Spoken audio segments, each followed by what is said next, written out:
آپ کی والدہ کوما میں ہیں اور آپ کے بھائی اس وقت تو بہت ہی سیریس کنڈیشن میں ہیں۔ ان دونوں کا علاج کرنے کے لیے کافی پیسے کی ضرورت ہے، کم سے کم 10 لاکھ کی۔ آپ ارینج کریں تاکہ ہم ان کا علاج کرنا شروع کریں۔ ہم آپ سے یہی کہیں گے کہ آپ 1 منٹ کی بھی دیری نہ کریں اور جلد سے جلد آپریشن کی تیاری کروائیں۔ کہیں ایسا نہ ہو کہ پھر آپ کو پچھتانا پڑ جائے۔ یہ کہتے ہوئے ڈاکٹر وہاں رکا نہیں تھا بلکہ چلا گیا تھا۔ وہ کوریڈور میں بیٹھی حواس باختہ سی ادھر ادھر دیکھ رہی تھی۔ آنکھوں سے آنسو جاری ہو گئے تھے۔ اس کی سمجھ میں کچھ نہیں آ رہا تھا کہ آخر وہ کرے تو کیا کرے۔ 10 لاکھ صرف نام ہی اس کے لیے لینا آسان تھا۔ حقیقت میں یہ رقم کتنی بڑی اور موٹی تھی، اس رقم کے لیے اسے کیا کچھ نہ کرنا پڑتا۔ اگر وہ اپنی پوری زندگی میں بھی مزدوری کرتی رہتی تب بھی وہ اتنے پیسے جمع نہ کر پاتی۔ بھلا وہ ایسا کیا کرے کہ اس کے پاس منٹوں میں ہی اتنے پیسے موجود ہوں۔ اس وقت اس سے لگا جیسے اس کے پاس کوئی جادوئی چھڑی ہو اور وہ اسے گھمائے تو پیسوں کی برسات شروع ہو جائے، اور اس میں سے 10 لاکھ روپے وہ اٹھا کر ڈاکٹر کے منہ پر دے مارے اور کہے، میرے بھائی اور میری ماں کا علاج کرو تاکہ وہ جلد سے جلد ٹھیک ہو جائیں۔ اگر ایسا ممکن ہوتا تو شاید اب تک وہ اپنے بھائی اور اپنی ماں کو ٹھیک کر چکی ہوتی۔ لیکن یہ جادو کی چھڑیاں، یہ پڑیاں، یہ سب کچھ کہانیوں میں ہی ہوتا ہے۔ حقیقی زندگی میں ان کا کوئی وجود نہیں ہوتا۔ وہ اپنی آنکھیں میچ کر اپنا سر دیوار سے ٹکائے سوچوں میں گم ہو گئی۔ اچانک ہی اس نے آنکھیں کھولی اور پھر کچھ اس کی آنکھوں میں لہرایا۔ یقیناً اسے اپنے باس سے بات کرنی چاہیے، وہی باس جس کے پاس اس نے 1 مہینہ پہلے سے جاب سٹارٹ کی ہوئی تھی۔ اخلاق سے وہ اچھا لگتا تھا۔ اسے لگا کہ اگر وہ اس سے بات کر لے تو شاید وہ اسے ایڈوانس دے دے۔ اس کے بعد وہ اس کی سیلری سے بھلے ہی کتنے پیسے کاٹتا پھرے، اس سے کوئی پرواہ نہیں تھی۔ اسے سب سے زیادہ پرواہ تھی تو اپنے بھائی اور اپنی ماں کی۔ زندگی میں اگر اس کے لیے کچھ سرمایہ تھا تو یہی 2 رشتے تھے۔ وہ جلدی سے اٹھی اور اپنا بیگ سنبھالتی ہوئی ہسپتال سے باہر نکل آئی۔ اس نے ایک رکشہ پکڑا اور پھر A&K انڈسٹریز کی عمارت کے سامنے جا کھڑی ہوئی۔ اس نے آج کی چھٹی لی تھی کہ اس کے بھائی اور اس کی ماں کی طبیعت خراب ہو گئی تھی۔ اچانک ایکسیڈنٹ ہونے کی وجہ سے اور اسے 2 دن کی چھٹی بھی دے دی گئی تھی، اس لیے وہ کل سے یہاں پر کام پر نہیں آ رہی تھی۔ کچھ دیر وہ اس عمارت کو دیکھتی کھڑی سوچتی رہی، پھر اپنے آپ کو جیسے تیار کر کے وہ جلدی سے آگے بڑھ گئی۔ A&K انڈسٹریز کی اس عمارت میں داخل ہوتے ہی اسے ہر طرف چہل پہل نظر آئی۔ سبھی لوگ اپنے اپنے کیبنٹ میں آرام سے بیٹھے کمپیوٹر پر انگلیاں چلا رہے تھے۔ ہر طرف سے کمپیوٹر کی بورڈ کی آوازیں سنائی دے رہی تھیں۔ کچھ لوگوں نے اسے دیکھ کر نظر انداز کیا۔ وہ جلدی سے کاؤنٹر تک آئی اور سامنے بیٹھی کاؤنٹر گرل کی طرف دیکھتے ہوئے کہنے لگی، مجھے کومیل سر سے ملنا ہے، وہ اس وقت کسی میٹنگ میں تو نہیں؟ کاؤنٹر پر بیٹھی ہوئی لڑکی نے اسے سر سے لے کر پاؤں تک دیکھا۔ وہ پہچان میں نہیں آ رہی تھی۔ اس کی آنکھیں رو رو کر سوکھ چکی تھیں، اس کی ناک سرخ ہو رہی تھی۔ کاؤنٹر پر بیٹھی لڑکی نے کچھ دیر خاموشی سے دیکھا اور کہا، سر ابھی کچھ دیر میٹنگ میں ہے، اس کے بعد میں انہیں اطلاع کرتی ہوں، آپ بیٹھے انتظار کریں۔ اس نے اسے انتظار گاہ کی طرف اشارہ کیا تو وہ وہاں بڑھ گئی۔ کچھ دیر بعد کاؤنٹر پر بیٹھی لڑکی نے اسے اشارے سے بلایا اور کہا، سر اندر آپ کا انتظار کریں ہم۔ وہ جلدی سے آفس کی جانب بڑھ گئے۔ شیشے کے دروازے سے سامنے بیٹھے کومیل کا چہرہ واضح نظر آ رہا تھا۔ اس نے خود کو ایک بار پھر سے تیار کیا اور پھر دروازے پر دستک دیتے ہوئے اندر بڑھ گئی۔ وہ اپنی آرام کرسی پر بیٹھا پیچھے کی طرف ٹیک لگائے اس کا منتظر تھا۔ اس کو آتا دیکھ کر اسے اپنے سامنے والی کرسی پر بیٹھنے کا اشارہ کیا اور پھر خود آگے ہو کر اس کی طرف متوجہ ہوا۔ جی محترم زاریہ، کیسی ہیں آپ؟ آپ کی والدہ اور آپ کے بھائی کیسے ہیں؟ فارمیلٹی کے طور پر اس نے اس کے بھائی اور اس کی ماں کا پوچھا تو اس کی آنکھوں سے آنسو نکل آئے تھے۔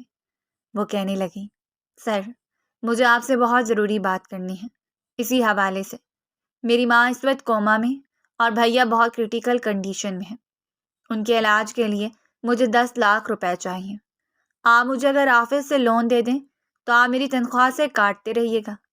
میں وعدہ کرتی ہوں کہ جب تک میں نہیں لوٹا پاتی تب تک میں آپ کے آفس میں کام کرتی رہوں گی، آپ کی خادمہ بن کر رہوں گی۔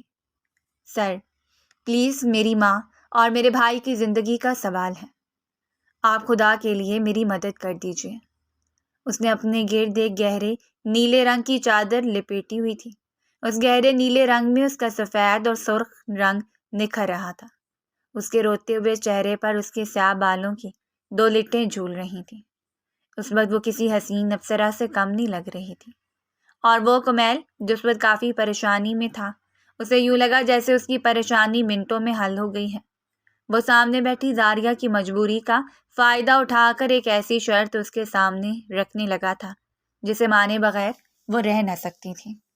کمیل کے دماغ میں جو خرافات چل رہی تھی وہ یہ تھی کہ ابھی کچھ دیر پہلے وہ جس شخص کے ساتھ میٹنگ میں تھا وہ کوئی اور نہیں بلکہ اس کا پارٹنر تھا، A&K انڈسٹریز کا دوسرا مالک، جس وقت اس کے ساتھ ایک ڈیل کرنے آیا تھا۔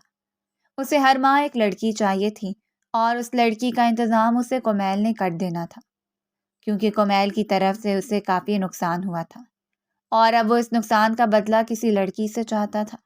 لیکن لڑکی بھی بالکل انچھوئی اور معصوم چاہیے تھی، اور اس وقت اسے اپنے سامنے بیٹھی زاریہ کے علاوہ ایسی کوئی لڑکی نظر نہ آئی، کیونکہ اگر وہ اپنے آفس میں کسی دوسری لڑکی سے ویسی بات کرتا تو اس پر کیس بن سکتا تھا، اس کے خلاف ایکشن لیا جا سکتا تھا۔ لیکن ایسی مجبور لڑکی اس کے خلاف کیا ہی ایکشن لے گی؟ اس بات کے تحت جو بات اس سے ٹھیک لگی اس نے وہ کہنا شروع کی۔ دیکھیے محترمہ زاریہ، میرے پاس آپ کے لیے ایک بہت اچھی آفر ہے۔ اگر آپ میری آفر مان لیں تو آپ کی قسمت بدل سکتی ہے۔ یہ کہتے ہوئے اس نے جیسے ہی اپنی اگلی بات اس کے سامنے رکھی، زاریہ کے قدموں تلے سے زمین نکل گئی۔ وہ اس وقت اسپتال کے کوریڈور میں موجود تھی۔ ڈاکٹر اس کے بھائی کو چیک کرنے کے لیے اندر موجود تھا۔ کچھ دیر بعد وہ باہر نکلا تو جلدی سے اٹھ کھڑی ہوئی۔ ڈاکٹر صاحب، مجھے آپ سے کوئی ضروری بات کرنی ہے۔ کیا بھیا واقعی میں ٹھیک ہو جائیں گے؟ آپ جلد سے جلد ان کے آپریشن کی تیاری کیجیے۔ میں نے پیسوں کا انتظام کر لیا ہے، اس نے اٹل لہجے میں کہا، لیکن اس کے چہرے پر لکھی ایک واضح بے بسی تھی جو اس وقت سوائے اس کے کوئی نہیں سمجھ سکتا تھا۔ ڈاکٹر نے حیرانگی سے اس کی جانب دیکھا اور پھر اس کے ہاتھ میں پکڑے پیسوں کے شاپر کی جانب، جس میں 10 لاکھ روپے موجود تھے۔ لیکن مس زاریہ، یہ آپ نے اتنا جلدی کیسے کیا؟ اتنے سارے پیسے آپ کو ایک ساتھ کیسے مل گئے؟ تو وہ کہنے لگی، ڈاکٹر صاحب، میں اپنی ماں اور اپنے بھائی کے لیے کچھ بھی کر سکتی ہوں، چاہے اس کے لیے مجھے کوئی بھی قیمت ادا کرنی پڑے۔ آپ بس ان کا علاج کیجیے اور مجھے وقت بتائیے کب تک وہ بالکل ٹھیک ہو سکیں گے۔ تو پھر ڈاکٹر کہنے لگا، ابھی میں کچھ کہہ نہیں سکتا، آپریشن کے بعد ہی یہ سب کچھ پتہ چلے گا۔ مجھے سب سے پہلے آپریشن کے لیے سامان وغیرہ منگوانا ہوگا اور باہر سے ایک ڈاکٹر کو بلوانا ہوگا، اس کے بعد ہی ہم آپریشن کر سکیں گے۔ کل رات کو ان کا آپریشن کر دیا جائے گا، آپ فکر نہ کریں، اب وہ خطرے سے باہر ہوں گے انشاءاللہ۔ میں آپ کو گارنٹی دیتا ہوں کہ آپریشن کے بعد وہ بالکل ٹھیک ہو جائیں گے۔ رہی بات آپ کی والدہ کی، تو انہیں بھی انشاءاللہ 3 دن بعد ہوش آ جائے گا، اور اگر 3 دن بعد ہوش میں نہ آئے تو شاید 10 سال بعد، اور اگر 10 سال بعد بھی وہ ہوش میں نہ آئی تو میں اس چیز کی گارنٹی نہیں دے سکتا۔ ہو سکتا ہے کہ وہ ساری عمر ہی واپس اپنی اصل زندگی کی طرف نہ آ سکیں، کیونکہ جس کوما میں وہ ہیں وہ بہت بڑا ہی کریٹیکل ہے۔ بس انہیں آپ کی دعاؤں کی ضرورت ہے۔ ابھی آپ گھر جائیں اور آرام کریں، ان کے پاس میں موجود ہوں اور ان کے پاس دوسرے نرسز وغیرہ موجود ہیں۔ آپ کو یہاں پر بیٹھ کر اپنے آپ کو تھکانے کی ضرورت نہیں ہے۔ کتنے دنوں سے آپ نے سکون نہیں کیا، آپ جا کر آرام کریں۔ جیسے ہی کوئی ایمرجنسی ہوتی ہے میں آپ کو کال کرتا ہوں۔ ڈاکٹر نے اسے تسلی دی۔ ڈاکٹر کئی دنوں سے دیکھ رہا تھا وہ جس طریقے سے اس اسپتال میں دن رات موجود تھی، بنا اونگے بنا نیند کیے، وہ بس اپنے خاندان کی کل متاع، اپنی زندگی کی کل متاع، ان دونوں رشتوں کو دیکھ رہی تھی۔ اس کی نظر امید کے ساتھ ان کمروں کی جانب اٹھتی تھی جہاں پر 2 اشخاص موجود تھے، ایک وہ جو اس کی ماں تھی اور دوسرا وہ جو اس کا بھائی تھا۔ دونوں ہی اس کی زندگی کے لیے سب سے اہم تھے۔ اس نے اپنی آنکھیں صاف کی اور پھر فیصلہ کن انداز میں وہاں سے چلی گئی۔ اس کا رخ اپنے گھر کی جانب تھا۔ آکاش سکندر اس وقت اپنے آفس میں بیٹھا کام کر رہا تھا جب اس کے موبائل پر کال بجی۔ اس نے اپنے پارٹنر کا نمبر دیکھ کر مسکراتے ہوئے اپنے کان سے لگایا۔ ہاں کمیل، تو کیا بنا؟ تم میرے لیے کوئی پارٹی ڈھونڈ چکے ہو یا نہیں؟ میں پھر تمہیں اپنی پارٹنرشپ سے آگ کروں؟ لیکن اگلے لمحے کمیل نے جو بات کہی آکاش سکندر کے لیے وہ زندگی میں جیون کی مانند تھے۔ میں نے تمہارے لیے ایک موٹی پارٹی ڈھونڈی ہے، لیکن پر آ کر وہ رک گیا تھا، اور اس کے رکنے پر آکاش سکندر جیسے بےتاب سا ہوا تھا۔ لیکن کیا؟ تو وہ کہنے لگا، اس لڑکی کی یہ شرط ہے کہ اگر ایک رات کے لیے بھی تم اسے اپنے پاس رکھو تو اس سے نکاح کر کے رکھو۔ احساس جرم وہ سہ نہیں پائے گی، وہ ایسی لڑکیوں میں سے نہیں ہے۔ کافی شریف گھرانے کی ہے، لیکن مجبوری کے طور پر میں نے اس کی دکھتی رگ پر ہاتھ رکھا ہے، اور وہ اس بات پر مان بھی گئی ہے۔ اس لیے تمہیں بھی اب تھوڑا کوآپریٹ کرنا ہوگا۔ لیکن لڑکی بہت اچھی ہے، نہایت خوبصورت نظر، اس پر ٹھہر سی جاتی ہے۔ میرے آفس میں کام کرنے والی دوسری عورتوں سے کہیں زیادہ مختلف، پورے کپڑے پہننے والی، خود کو ڈھانپ کر رکھنے والی، سب سے منفرد نظر آنے والی لڑکی ہے۔ بتاؤ قبول ہے؟ تو پھر میں اسے ریڈی کرتا ہوں۔ آج رات ہی وہ تمہارے بستر کی زینت بنے گی۔ یہ کہتے اس نے ایک جاندار کہکا لگایا تو آکاش سکندر مسکراتے ہوئے کہا، مجھے یقین تھا کہ تم ضرور اس معاملے کو حل کرنے کی کوشش کرو گے، اور دیکھا تم نے کر لیا۔ چلو ٹھیک ہے، اگر ایسی ہی بات ہے تو آج کی رات کے لیے اس لڑکی سے نکاح کرنے کے لیے تیار ہوں، اسے تیار کرو۔ یہ کہتے ہوئے اس نے فون بند کیا اور اپنے بالوں میں انگلیاں پھیر کر اپنے دونوں ہاتھوں کو اس نے اپنے سر کے پیچھے باندھ لیا، لیکن آنکھوں میں پھر بھی اس کی تصویر سمائی تھی، جیسے وہ 2 سال پہلے کھو چکا تھا۔ وہ چہرہ وہ کبھی نہیں بھول سکتا تھا۔ آج بھی جب بھی وہ کسی بھی لڑکی کو اپنے پاس رات بتانے کے لیے لے کر آتا، اس چہرے میں وہ اسی چہرے کو تلاش کرتا تھا، لیکن اسے وہ چہرہ کہیں دکھائی نہ دیتا۔ اب بھی اس کی آنکھوں میں وہی چہرہ بس گیا تھا۔ وہ بار بار اس چہرے کو جھٹکنے کی کوشش کر رہا تھا، لیکن بے سود رہا۔ آخر کار اس کے دماغ میں وہ منظر لہرایا۔ اس لڑکی نے ایک زوردار تھپڑ اس کے چہرے پہ مارا تھا اور فوراً ہڑبڑا کر اٹھ بیٹھا۔ اس تلخ یاد نے ٹھنڈا ہوا غصہ ایک بار پھر سے جگا دیا تھا۔ وہ اس وقت اپنے کمرے میں بیٹھی بہت گمسم سی بیٹھی تھی۔ گھر میں اس وقت بہت سناٹا تھا۔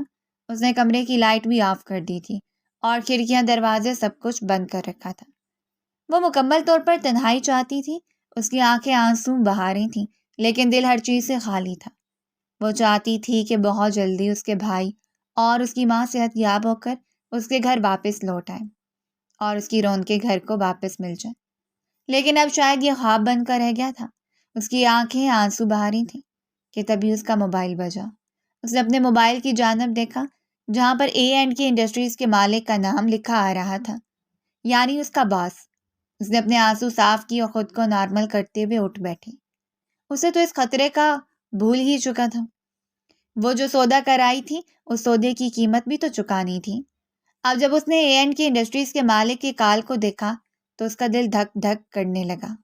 اس نے اپنے آنسو صاف کیے اور اپنی آواز کو نارمل کرتے ہوئے موبائل کان سے لگاتے ہوئے کہا، السلام علیکم سر۔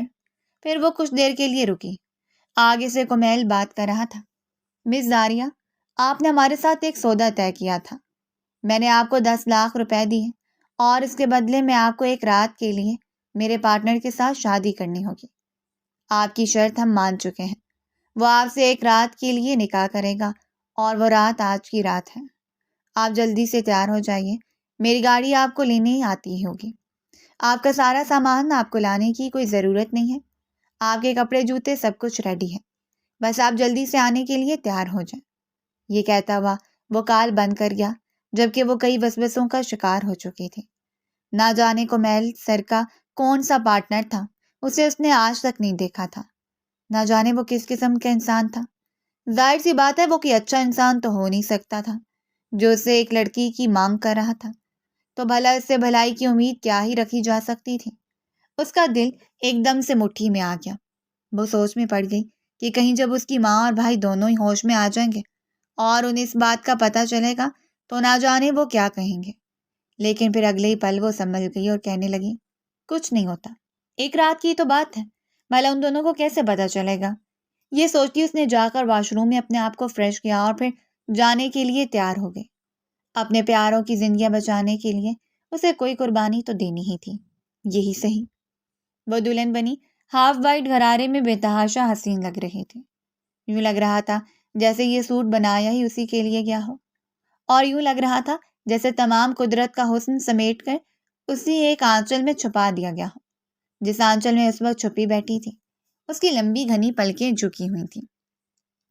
اس نے آنکھیں اٹھا کر دیکھا تو وہ پانی سے بھری ہوئی تھیں، موٹی موٹی گہری کالی آنکھیں، یوں لگ رہا تھا جیسے پانی میں غوطہ زن ہو۔ دل عجیب سے دھڑک رہا تھا، کوئی سمجھ نہیں آ رہا تھا کہ آخر کرے تو کیا کرے۔ یوں لگ رہا تھا جیسے آج وہ اپنا سب کچھ کھونے والی ہے۔ لیکن یہ کیسا احساس تھا؟ اس نے تو نکاح کیا تھا اور وہ ایک حلال طریقے سے اس کے پاس جانے والی تھی، لیکن پھر بھی نہ جانے کیوں دل ڈوبا جا رہا تھا۔ ایک ملازمہ نے اس کا بڑا غرارہ سنبھالا اور پھر اسے ساتھ لیتی ہوئی کمرے تک لے آئی۔ کمرے کا دروازہ کھلا تو یوں لگتا تھا جیسے اس کے لیے بے تحاشا اہتمام کیا گیا ہو۔ چاروں اور کینڈل لائٹس جل رہی تھیں، فرش پر جیسے غبارے پھیلے ہوئے تھے اور ان کے ساتھ ساتھ گلاب کی پتیاں بھی۔ خوبصورت سی سیج بنائی کی تھی، یوں لگتا تھا اس کی سچ میں شادی ہو گئی ہے۔ لیکن اس نے تو صرف ایک رات کے لیے ہی نکاح کیا تھا۔ لیکن اس کمرے کو دیکھ کر یوں لگتا تھا جیسے اس کی مراد برائی ہو۔ اس نے ہمیشہ اپنی ویڈنگ نائٹ کو اسی طریقے سے ہی تصور کیا تھا، اور واقعی میں یہ نائٹ اس کے لیے بہت حسین ہونے والی تھی۔ اس نے اپنے آپ کو اس سب کے لیے تیار کیا۔ امٹ امٹ کر آتے آنسوؤں کو اس نے پیچھے دھکیلا اور اپنی آنکھوں کو صاف کرتے ہوئے اس نے اپنے دل کو جیسے مضبوط کیا تھا اور خود کو تسلی دی تھی کہ کچھ نہیں ہوگا۔ لیکن اگلے ہی پل جیسے ہی کمرے کا دروازہ کھلنے کی آواز آئی تو بہت جلدی سے سیدھی ہو بیٹھی۔ اس نے اپنی آنکھوں کو صاف کیا اور اپنا گھونگھٹ ڈال لیا ہو۔ یوں لگ رہا تھا جیسے اس کی ایک رات کی شادی نہیں بلکہ ساری زندگی کی شادی ہو۔ لیکن اگلے ہی لمحے جب وہ انسان آ کر اس کے سامنے بیٹھا اور اس کا گھونگھٹ اٹھایا تو دونوں ایک دوسرے کو دیکھ کر اپنی نظر پلٹنا بھول گئے۔ زندگی ان دونوں کو کس موڑ پر لا کھڑا کیا تھا؟ کیا ان دونوں کا ایک بار پھر سے ٹکراؤ ہو سکتا تھا؟ یہ کس نے سوچا تھا؟ نہ تو اس نے سوچا تھا اور نہ ہی سامنے بیٹھی لڑکی نے سوچا تھا۔ لڑکی کا دل دھک دھک کرنے لگا جبکہ سامنے بیٹھا آکاش سکندر کچھ دیر تو شوق کے عالم میں بیٹھا رہا، لیکن پھر اس کے بعد اپنے آپ کو سنبھالتا ہوا کہنے لگا، پہلے تو ایک رات کا ارادہ تھا کیونکہ میں جانتا نہیں تھا کہ تم ہوگی۔ اب دیکھو قسمت نے کیسے تمہیں میرے سامنے لا کھڑا کیا ہے۔ مس داریہ رزاق، اب تم خود کو میری پہنچ سے چھڑا کر دکھاؤ۔ پہلے تو صرف ایک رات کا ارادہ تھا، اب تم دیکھتی جاؤ کہ تمہارے ساتھ ہوتا کیا ہے۔ یہ کہتے ہوئے اگلے لمحے وہ اس کے قریب ہوا تو وہ ایک لہجہ پیچھے ہٹی۔ دل دھک دھک کر رہا تھا اور سانسیں جیسے پھولنے کو آ رہی تھیں، آنکھوں سے آنسو امڑ امڑ آ رہے تھے۔ اس نے کبھی نہیں سوچا تھا کہ وہ اس طریقے سے زندگی کے کسی موڑ پر اس کے سامنے آ کھڑی ہوگی جہاں پر سوائے اس کی مدد کے اس کے پاس کوئی اور چارہ نہیں بچے گا۔ اس موقع پر اسے ماں کی صرف ایک بات یاد آئی تھی جب انہوں نے کہا تھا کہ یہ زندوں کا جہان ہے اور زندہ انسان کبھی بھی کہیں بھی مل جاتے ہیں، اس لیے بیٹا ہر کسی سے اچھے سے پیش آیا کرو کہ اگر تمہیں دوبارہ کسی سے ملنا پڑے تو تمہیں جھجک یا شرم محسوس نہ ہو۔ لیکن اس وقت اسے اس بات کی سنگین کا علم ہو رہا تھا۔ اس وقت اس نے اس بات کو ماں کی بات سمجھ کر کان سے سن کر دوسرے کان سے نکال دیا تھا کہ وہ تو ایسی ہی باتیں کرتی رہتی ہیں، لیکن وہ کتنی حقیقت پسند تھی اور کتنی حقیقت پسندانہ بات کرتی تھی، یہ اسے اب سمجھ آ رہا تھا۔ لیکن اب وقت گزر چکا تھا۔ اسی شخص نے اس کے سامنے بیٹھے بیٹھے سگریٹ جلا لیا تھا اور وہ اپنی آنے والی زندگی کو سوچ سوچ کر جیسے مرنے کو آ رہی تھی۔ رات گزر چکی تھی، وہ اٹھی تو اب بھی اس کے پہلو میں آکاش سکندر سو رہا تھا جو ساری رات اس کا جسم نوچتا رہا تھا۔ جس شخص نے اسے زندہ بھی چھوڑ دیا تھا اور اسے زندوں میں شمار ہونے کا بھی نہیں چھوڑا تھا۔ وہ نہیں جانتی تھی کہ اس کی چھوٹی سی غلطی کا بدلہ یہ شخص اسے اس کی پوری زندگی برباد کر کے لے گا۔ اس کی آنکھوں سے آنسو بہہ رہے تھے، اس کے جسم کا انگ انگ دکھ رہا تھا۔ وہ ذرا سا اٹھ کر بیٹھی تو اسے اپنے بازو پر کچھ جلنے کا احساس ہوا۔ اس نے دیکھا تو وہاں سگریٹ کا نشان تھا، جیسے گرم گرم سگریٹ اسے لگائی گئی ہو۔ وہ ایک دم سے اٹھی تھی۔ رات کو ایسے ہی تو ہوا تھا، اس نے اسے سگریٹ سے کس طریقے سے ٹارچر کیا تھا، وہ اس بات کو اب یاد بھی نہیں کرنا چاہتی تھی۔ ایک آنسو اس کی آنکھ سے ٹوٹ کر گرا اور پھر گال سے ہوتا ہوا اس کی گردن کے نیچے ڈھلک گیا تھا۔ اس نے اپنے ہونٹ بھینچ لیے اور تبھی اس کے موبائل پر ایک بپ ہوئی۔ اس نے دیکھا سائڈ ٹیبل پر اس کا پرس پڑا تھا۔ اس نے اپنے پرس میں سے اپنا موبائل نکال کر واٹس ایپ آن کیا۔ وہاں پر ڈاکٹر کی وائس آئی ہوئی تھی۔ اس نے فوراً سے وائس نوٹ سنا۔ مس داریہ، آپ کو اطلاع دی جاتی ہے کہ آپ کی امی کو دھیرے دھیرے ہوش آ رہا ہے، آپ جلدی سے ہاسپٹل آ جائیں تاکہ انہیں ہوش آئے تو آپ ان کے سامنے ہوں، اور آپ کے بھائی کا بھی آپریشن خیر خیریت سے ہو چکا ہے، انہیں بھی ہوش آنے ہی والا ہے، آپ جلد سے جلد اسپتال پہنچیں، کیونکہ وہ دونوں ہوش میں آتے ہی سب سے پہلا سوال آپ ہی کا کریں گے، اور ہمیں بھی یہاں پر آپ کی کچھ رہنمائی کی ضرورت ہے، برائے مہربانی جلد سے جلد ہسپتال پہنچیں۔ ڈاکٹر کی یہ وائس نوٹ اس نے ابھی سنی ہی تھی کہ فوراً ہی اس کے ہاتھ سے کسی نے موبائل چھین لیا۔ اس نے دیکھا تو وہ سامنے ایک فاتحانہ ہنسی ہنستے ہوئے اس کا موبائل چھیننے میں کامیاب ہو گیا تھا، اور پھر دیکھتے ہی دیکھتے اس نے اس کے موبائل سے سم نکالی اور پھر موبائل کو بند کر کے دراز میں رکھ دیا، اور اس کی آنکھوں کے سامنے ہی اس سائڈ ٹیبل کو لاک کر دیا۔ خبردار، اب اگر تم نے باہر کی دنیا سے کوئی بھی تعلق رکھا، تمہارا جینا مرنا، تمہاری باتیں، تمہاری سوچ، تمہارا دماغ، سب کچھ اسی ایک کمرے پر محیط ہونا چاہیے، یا پھر اس چار دیواری پر۔ اس سے آگے نہ تو تمہیں کہیں جانے کی اجازت ہے اور نہ ہی تم کہیں جا سکتی ہو۔ ہر جگہ پر میرے پہرے دار تعینات ہیں، اور تمام ملازمین تمہاری بھاری چال میں موجود ہیں، اور سب سے بڑی بات، میری نظر تم پر ہے۔ یہ کہتے ہوئے اس نے کمرے کے کونے میں چھت کی طرف انگلی کرتے ہوئے اشارہ کیا تو اس نے اس کی انگلی کے تعاقب میں دیکھا۔ وہاں ایک کیمرہ لگا ہوا تھا جو بڑا ہی غور کرنے پر نظر آتا تھا۔ یہ دیکھ رہی ہو؟ اسی طرح کے تمام کیمرے پورے گھر میں لگے ہوئے ہیں، حتیٰ کہ تمہارا ایک ایک قدم ریکارڈ ہو رہا ہے۔ تم نے اپنے بھائی اور اپنی ماں کی زندگی بچانے کے لیے ہم سے 10 لاکھ کی مانگ کی ہے، اور اب تم خود بک ہو چکی ہو۔ تمہارا ان لوگوں سے کوئی رشتہ، کوئی تعلق نہیں بچا، ان لوگوں کو زندگی مل گئی ہے، تمہارے لیے یہی بہت ہے۔ خبردار اگر تم نے اس کمرے سے یا اس گھر سے قدم باہر نکالا۔ یہ کہتے ہوئے وہ واش روم کی طرف بڑھ گیا، جبکہ وہ اپنا منہ اپنے دونوں ہاتھوں میں چھپا کر پھوٹ پھوٹ کر رونے لگی۔ قسمت نے اس کے ساتھ کیسا کھیل کھیل دیا تھا۔ جس شخص سے بھاگ رہی تھی اسی شخص کے پاس آن کھڑی ہوئی تھی۔ اسے تو لگا تھا کہ بس ایک رات کی یہ بات ہے، اور یہ تو ساری زندگی کی بات ہو گئی تھی۔ اس کا دل چاہ رہا تھا کہ وہ اپنا سر دیوار پر اس زور سے مارے کہ اس کا سارا سر پھٹ جائے اور اس کی نسیں بند ہو جائیں، اور پھر وہ اس دنیا کے تمام بکھیروں سے نکل کر، ہر چیز سے آزاد ہو کر، بس ایک آزاد روح بن کر کہیں نہ کہیں بھٹکتی پھرے، یا پھر خدا کے پاس پہنچ جائے اور وہاں پر آرام اور سکون سے رہے۔ لیکن اس کا بس نہیں چل رہا تھا۔ اس دنیا میں آخر بس کس کا چلتا ہے؟ دیکھو آکاش، تمہیں صرف ایک رات کی بات کہی، اور میں نے بھی اس لڑکی کو ایک رات کی ہی زبان دی ہے۔ اب اس کے بعد تمہارا کوئی حق نہیں بنتا کہ تم اس پر کوئی حق جماؤ۔ میں کسی اور لڑکی کو تمہارے لیے چن لیتا ہوں، تم اس لڑکی کو چھوڑ دو۔ تم جانتے ہو اس کے گھر کے حالات کیسے ہوئے پڑے ہیں؟ اس کا بھائی بیمار ہے، وہ بھی ہسپتال میں ہے، اس کی ماں بھی بیمار ہے، اور اب وہ دونوں آہستہ آہستہ ہوش میں آ رہے ہیں۔ تم یہ اچھا نہیں کر رہے، تم اس لڑکی کی مجبوری سے فائدہ اٹھا رہے ہو، بس کر دو۔ آج کمیل نے اپنے سامنے بیٹھے آکاش کو انگلی دکھاتے ہوئے کہا۔ وہ اسے بار بار اس پر رحم کرنے کی تاکید کر رہا تھا، لیکن سامنے بیٹھا شخص سگریٹ کا ایک کش لگاتے ہوئے کہنے لگا، شاید تم نہیں جانتے کہ اس لڑکی کو پانے کے لیے میں نے دن رات طے کیا ہے۔ تمہیں لگتا ہے کہ میں اس لڑکی کو نہیں جانتا؟ تمہیں یہ لگتا ہے کہ اس کے بھائی اور اس کی ماں کا ایکسیڈنٹ ایسے ہی ہو گیا؟ تمہیں کیا لگتا ہے کہ اتفاقاً اس لڑکی نے تم سے مدد مانگی اور پھر اتفاقاً ہی تو نے اسے میرے پاس بھیجا ہے؟ یہ سب کچھ تمہارا دماغ کہہ رہا ہے، اور تمہارے ساتھ ہر کسی کا، لیکن تم جانتے ہو یہ سب کچھ میری سوچی سمجھی سازش کا نتیجہ ہے۔ میں اس لڑکی سے بدلہ لینا چاہتا تھا، اپنا بدلہ، اپنی بے عزتی کا بدلہ جو اس نے بڑی یونیورسٹی میں میرے منہ پر تھپڑ مار کر مجھے بدلہ لینے کے لیے اکسایا تھا۔ یہ وہی لڑکی ہے جسے یونیورسٹی میں نے سب کے سامنے پرپوز کیا تھا، لیکن اس وقت اس کے گھر والے بھی مان چکے تھے اور میری اس سے شادی ہونے والی تھی، لیکن اسے شاید کسی نے ورگلایا تھا یا جو بھی تھا۔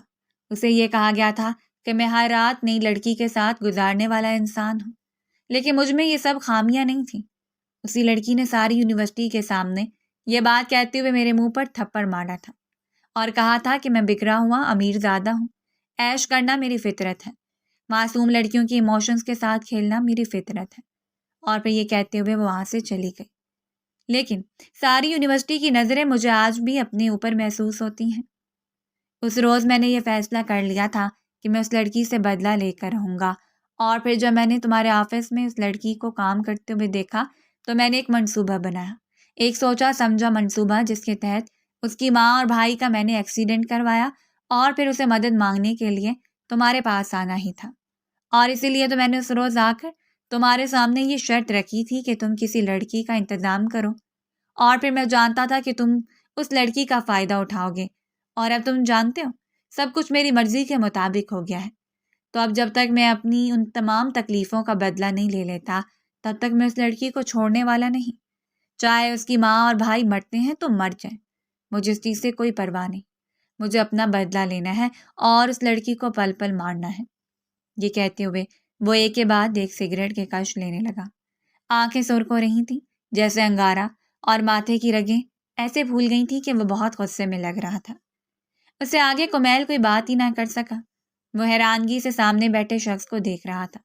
کس قدر شاطر دماغ پایا تھا اس انسان نے، وہ سوچ بھی نہیں سکتا تھا، لیکن وہ اب آگے کے بارے میں سوچ رہا تھا، وہ کیا کر سکتا تھا اور اسے کیا کرنا چاہیے تھا۔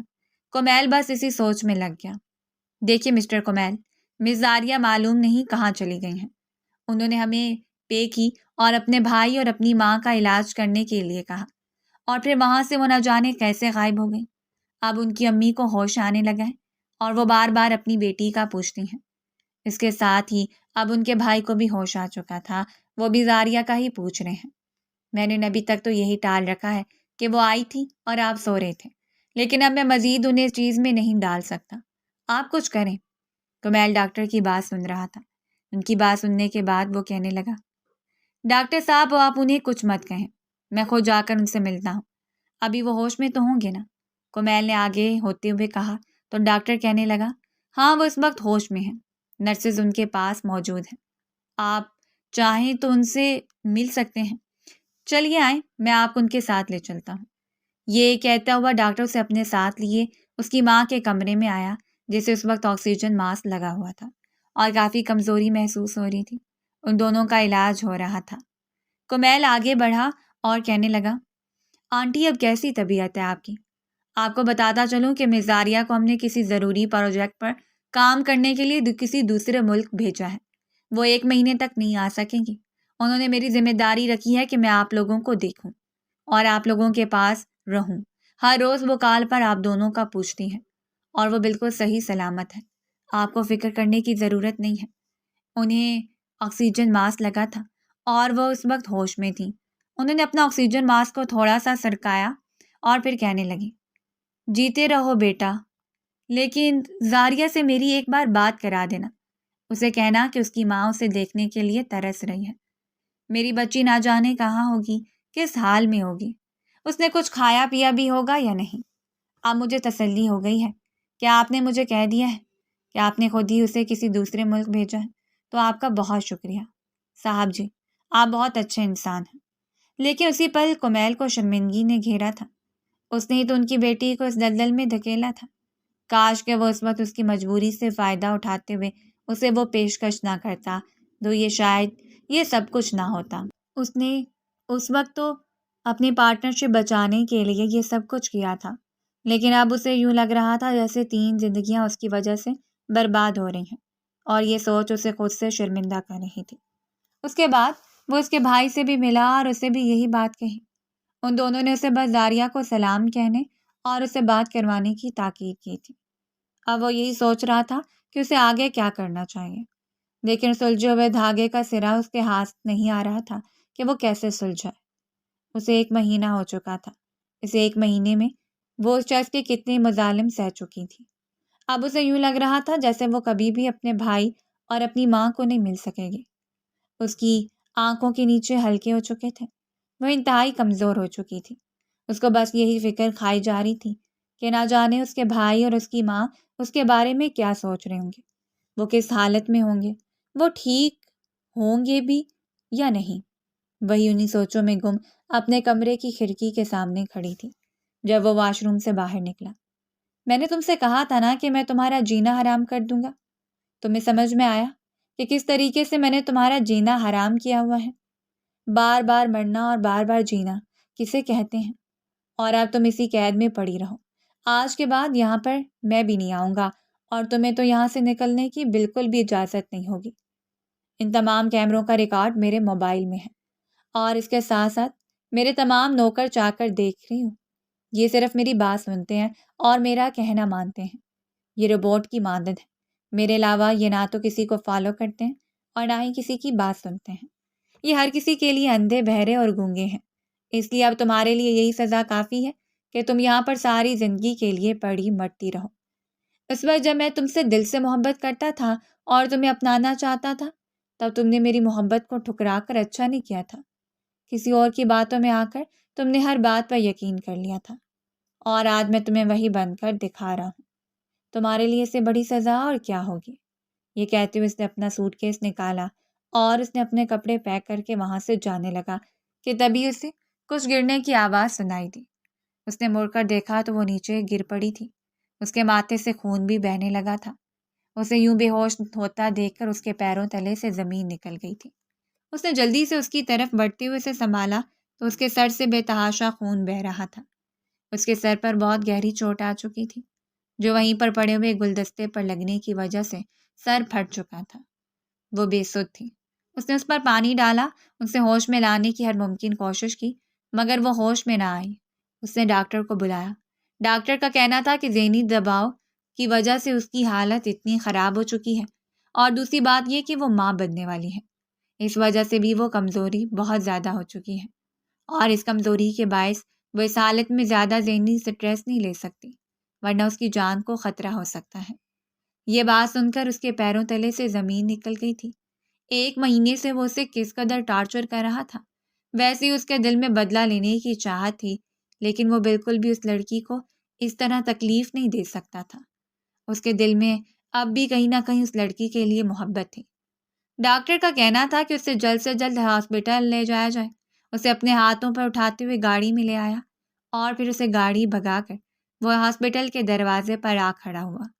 اسے ایمرجنسی روم میں لے جایا گیا، اس کے زخم صاف کیا گیا اور پھر اس کا علاج کیا جانے لگا۔ وہ مسلسل 3 دن وہ بے ہوشی کی حالت میں ہی رہی۔ اسے کسی طور پر ہوش نہیں آ رہا تھا۔ ڈاکٹر خود بھی حیران تھے کہ آخر ایسا کیوں ہے، اور اب آکاش سکندر کے 2 پیروں تلے سے زمین نکل گئی تھی۔ وہ صرف ایک لڑکی نہیں رہی تھی، بلکہ اب اس کی بیوی اور اس کے بچے کی ماں بننے والی تھی۔ وہ بس اب اس لڑکی کے لیے کچھ بھی کر سکتا تھا۔ اسے اپنی غلطی پر پچھتاوا ہو چکا تھا۔ وہ ہسپتال کے کوریڈور میں بیٹھا انہی سوچوں میں گم تھا کہ اس نے اس لڑکی کے ساتھ بہت زیادتی کر لی۔ دیکھیں، آپ جیسے بھی کریں، جلد سے جلد ان کی بیٹی کو بلائیں، ورنہ ان کی حالت مزید خراب ہوتی جا رہی ہے۔ ہم پھر اس کی جان نہیں بچا پائیں گے۔ وہ اپنی بیٹی کو بہت یاد کر رہی ہیں اور اپنی بیٹی کے بغیر نہیں رہ پا رہی۔ اگر اگلے 2 گھنٹوں میں ان کے پاس ان کی بیٹی نہ آئی تو وہ شاید اپنی جان سے بھی ہاتھ دھو سکتی ہیں۔ ڈاکٹر کومیل سے کہہ رہا تھا۔ کومیل نے یہ بات سنی تو اس کے پیروں تلے سے زمین نکل گئی۔ وہ خاموشی سے سر جھکا گیا۔ ڈاکٹر یہ کہتا ہوا آگے بڑھنے ہی لگا تھا کہ پیچھے سے انہیں آواز آئی، ڈاکٹر صاحب، آپ فکر نہ کریں، ان کی بیٹی آ گئی ہے، وہ یہیں پر ہی ہے۔ اس کی طبیعت خراب ہے، آپ فکر نہ کریں، وہ جیسی ہوش میں آتی ہے میں اسے اس کی ماں اور بھائی سے ملوا دیتا ہوں۔ وہ واپس آ گئی ہے۔ اسے اپنے سامنے یوں کھڑا دیکھ کر کومیل حیرت میں پڑ گیا تھا، اور ساتھ ہی ساتھ اسے یہ بھی سمجھ میں نہیں آ رہا تھا کہ وہ اتنا جلدی اپنا رنگ کیسے بدل گیا۔ خاموشی سے ڈاکٹر ان کی بات سنتے ہوئے چلا گیا تو کومیل آگے بڑھا اور کہنے لگا، یہ کایا پلٹ کیسے ہوئی؟ تمہارے تو دل میں بہت سخت تھا نا، جیسے کہ بالکل پتھر ہو، پھر یہ کیسے ہو گیا کہ تم اسے اپنی ماں سے ملوانے کے لیے تیار ہو گئے؟ اس کی بات سنتے ہوئے وہ کچھ بھی کہے بغیر اس کے سینے سے لگ گیا۔ کومیل کو اس کی بات کی سمجھ نہ آئی تھی کہ آخر اسے ہو کیا گیا ہے۔ کافی دیر اس کے گلے لگنے کے بعد جب وہ ہٹا تو اس کی آنکھیں آنسوؤں سے تر تھیں۔ اسے اس حالت میں دیکھ کر کومیل دنگ رہ گیا۔ ارے کیا ہوا ہے؟ تجھے تو روکی ہو رہا ہے، سب ٹھیک تو ہے نا؟ کومیل حیرت سے بولا۔ اسے واقعی میں اس کی فکر ہونے لگی تھی۔ وہ اسے ہاتھ سے پکڑ کر کوریڈور کی کرسیوں تک لایا اور اسے وہیں پر بٹھاتے ہوئے پوچھنے لگا۔ تو وہ کہنے لگا، یار اس کی طبیعت بہت خراب ہے، 3 دن سے وہ ہوش میں نہیں آئی، آج ذرا سا ہوش میں آئی ہے۔ ڈاکٹروں نے امید تو دی ہے کہ آگے اسے ہوش آئے گا، خدا کرے کہ اسے جلد سے جلد ہوش آ جائے۔ تم جانتے ہو وہ ماں بننے والی ہے، میں نے اس پر بہت ٹارچر کیا ہے، اس کا دماغ سن ہو چکا ہے، جس کی وجہ سے وہ بار بار بے ہوش ہو جاتی ہے۔ مجھے نہیں لگتا کہ وہ مجھے کبھی معافی دے گی۔ تم دعا کرو کہ وہ جلد سے جلد ہوش میں آ جائے۔ میری وجہ سے اس کے بھائی اور اس کی ماں کے ساتھ ایسا ہوا، اور اب اس کے ساتھ بھی ایسا ہو رہا ہے۔ میں اپنے بدلے کی آگ میں کیسے آگے بڑھتا چکا تھا، مجھے ان تینوں کی فکر ہی نہیں ہوئی تھی۔ کیسا احمق انسان تھا میں، وہ روتے ہوئے کہنے لگا تو کمیل نے اس کے کندھے پر ہاتھ رکھا اور کہا، تم فکر نہ کرو، سب کچھ ٹھیک ہو جائے گا، بس تم بھابھی کی ہوش میں آنے کا انتظار کرو۔ اب تو وہ میری بھابھی ہو گئی ہے نا؟ اس نے شرارتی مسکراہٹ اپنے چہرے پر لاتے ہوئے کہا تو وہ خاموشی سے سر جھکا گیا۔ کچھ دیر بعد ڈاکٹر نے اسے اطلاع دی کہ اسے ہوش آ گیا ہے۔ وہ جیسے ہی اندر گیا تو اس نے دیکھا اس کی آنکھوں کے نیچے ہلکے تھے، وہ کافی کمزور لگ رہی تھی۔ اس کا حسن کہیں غائب ہو چکا تھا، اور اس کا حسن غائب کرنے والا کوئی اور نہیں بلکہ اس کا اپنا شوہر تھا۔ آکاش سکندر نے اپنی آنکھیں صاف کی اور جلدی سے اس کی جانب بڑھتے ہوئے کہنے لگا، مجھے معاف کر دو میری جان، میں نے بہت بڑی غلطی کر دی۔ میں بہت غلطی پر تھا کہ میں نے تم سے بدلہ لیا۔ ٹھیک ہے، مجھے بدلہ لینا چاہیے تھا، لیکن اس طریقے سے نہیں۔ میری وجہ سے تمہاری جان خطرے میں پڑ گئی ہے۔ اب میں وعدہ کرتا ہوں کہ کبھی بھی میں تم سے اس طرح بات نہیں کروں گا، تم سے اچھے سے بات کروں گا، کبھی بھی تمہیں کچھ نہیں ہونے دوں گا۔ تم جانتی ہو تمہاری امی کو ہوش آ گیا ہے، تمہارے بھیا بھی ٹھیک ہو گئے ہیں، وہ اسی اسپتال میں ہیں، کچھ دن تک ہی انہیں ڈسچارج کیا جائے گا۔ میں تمہیں ان سے ملوانا چاہتا ہوں۔ وہ جو اسپتال کے بستر پر پڑی یہ سوچ رہی تھی کہ نہ جانے اسے یہاں کون لایا ہے، کہیں اس کو پتہ تو چل گیا تو وہ کیا کرے گا۔ لیکن اب اسے اپنے سامنے موجود دیکھ کر، اپنے لیے یوں تڑپتا اور روتا دیکھ کر اس کی آنکھوں سے آنسو آ گئے تھے۔ اس شخص کا دیا ہر زخم، ہر درد اسے یاد آ گیا تھا۔ اس کے ساتھ ساتھ اسے وہ تھپڑ بھی یاد آ گیا تھا جو اس نے بڑی یونیورسٹی میں اس کے چہرے پر دے مارا تھا۔ اس نے بولنے کے لیے آواز نکالی تو یوں لگا جیسے اس کی آواز کسی گہری کھائی سے آ رہی ہے۔ میری امی ٹھیک تو ہے نا؟ مجھے اپنی امی اور بھائی سے ملنا ہے، مجھے پلیز آپ میرے بھائی اور میری امی سے ملوا دیجیے، ورنہ میں مر جاؤں گی۔ میری حالت بہت خراب ہو چکی ہے، میرا دماغ بالکل کام نہیں کرتا، بس سوچتا ہے تو صرف ایک بات، میری ماں اور میرے بھائی کس حال میں ہوں گے۔ انہیں میری خیر موجود پتہ چل گیا تو وہ نہ جانے میرے بارے میں کیا سوچ رہے ہوں گے۔ نکاہٹ بھری آواز کے ساتھ کہا۔ اس کی آنکھیں آنسوؤں سے تر تھیں، گہری بڑی کالی آنکھیں آج بہت اندر کی طرف دھنسی ہوئی سی دکھائی دے رہی تھیں۔ اسے بار بار اس کو دیکھ کر یوں لگ رہا تھا جیسے اس نے اس کا حسن نچوڑ دیا ہو، لیکن اب اس نے خود سے وعدہ اور زاریہ سے وعدہ کیا تھا کہ وہ اس کا ہوش، اس کا دل، سب کچھ اسے واپس کر دے گا، سب کچھ بالکل ٹھیک کر دے گا۔ 1-2 گھنٹے میں ہی وہ اسے اٹھوا کر اس کی ماں اور اس کے بھائی تک لے گیا تھا۔ دونوں اسے دیکھ کر بہت خوش ہوئے تھے، لیکن اس سے پہلے اس نے اسے بتایا تھا کہ ان دونوں کو اس کے بارے میں کچھ علم نہیں ہے۔ ابھی ان دونوں کو اس بارے میں بتانے کی ضرورت نہیں ہے، جب وہ بالکل ٹھیک ہو جائیں تب بتانا چاہیے۔ اور اسی بات سے اتفاق کرتے ہوئے اس نے اس کا شکریہ ادا کیا تھا۔ 1 مہینے بعد ان دونوں کو ڈسچارج کیا گیا، اور جب وہ گھر آئے تو انہیں حقیقت کے بارے میں علم ہوا تو اس کی امی روتے ہوئے کہنے لگی، بیٹا مجھے معاف کر دو، ہماری بیماری کی وجہ سے ہی تمہیں یہ سب کچھ جھیلنا پڑا۔ لیکن انہیں اس بارے میں کوئی علم نہیں تھا کہ حقیقت کیا تھی۔ وہ کہنے لگی، ارے نہیں امی جان، ایسی کوئی بات نہیں ہے، جو قسمت میں لکھا ہوتا ہے وہی ہو کر رہتا ہے۔ آج وہ اپنی ماں کے ساتھ دن گزارنے کے لیے آئی ہوئی تھی، اور رات کے وقت کھانا کھانے کے بعد آکاش اسے واپس لے گیا تھا۔ اس روز اسے کمیل نے بھی معافی مانگی تھی، لیکن اس نے کمیل کو معاف کر کے کہا، بھائی آپ کو معافی مانگنے کی کوئی ضرورت نہیں ہے، آپ کی وجہ سے مجھے آکاش واپس ملا ہے۔ حقیقت بات تو یہ ہے کہ جب سے میں نے آکاش کو بڑی یونیورسٹی میں بے عزت کیا تھا، اس کے بعد سے میں آکاش کو ڈھونڈ رہی تھی، لیکن وہ مجھے کہیں نہیں ملا تھا۔ میں بہت شرمندہ تھی، اپنے کیے کی معافی مانگنا چاہتی تھی، لیکن تب تک بہت دیر ہو چکی تھی۔ وہ بدلہ لینے کے لیے بہت آگ میں کود چکے تھے، اور انہیں اپنا بدلہ لینا بھی تھا۔ آخر کار وہ اپنا بدلہ لے چکے، تو اب پھر سے محبت نے ہم دونوں کی راہ دیکھ لی ہے۔ یہ کہتے ہوئے اس نے آکاش کا ہاتھ پکڑا تھا۔ آکاش اسے لیے آج لانگ ڈرائیو پر آیا ہوا تھا۔ ان دونوں کے ہاتھوں میں ہاتھ تھے، وہ اس کے کندھے پر ہاتھ رکھتے ہوئے آنکھیں موند گئے۔ ان دونوں کی محبت مکمل ہو چکی تھی، اور اس محبت کو مکمل کرنے والی ایک تیسری ہستی تھی جو اس وقت زاریہ کے پیٹ میں پل رہی تھی۔ اسی وجہ سے ہی تو وہ آکاش اس کے قریب آیا تھا، ورنہ شاید آکاش اسے ہمیشہ ہمیشہ کے لیے اسے چھوڑ کر وہیں کسی قید خانے میں قید کر کے چلا جاتا، تو نہ جانے وہ کیا کرتی۔ اس نے خدا کا بے حد شکر ادا کیا۔ دور کھڑی کہیں محبت انہیں دیکھ کر مسکرا رہی تھی۔ آخر کار محبت جیت گئی تھی اور انا، غصہ اور بدلہ ہار گیا تھا۔ واقعی میں ہر جگہ جیت محبت کی ہوتی ہے۔ جس طرح ان کی محبت کی جیت ہو گئی تھی، وہ دونوں نہایت ہی خوش نظر آ رہے تھے۔ شادی کے بعد کی پہلی لانگ ڈرائیو مکمل ہو چکی، محبت کے ساتھ، خلوص کے ساتھ۔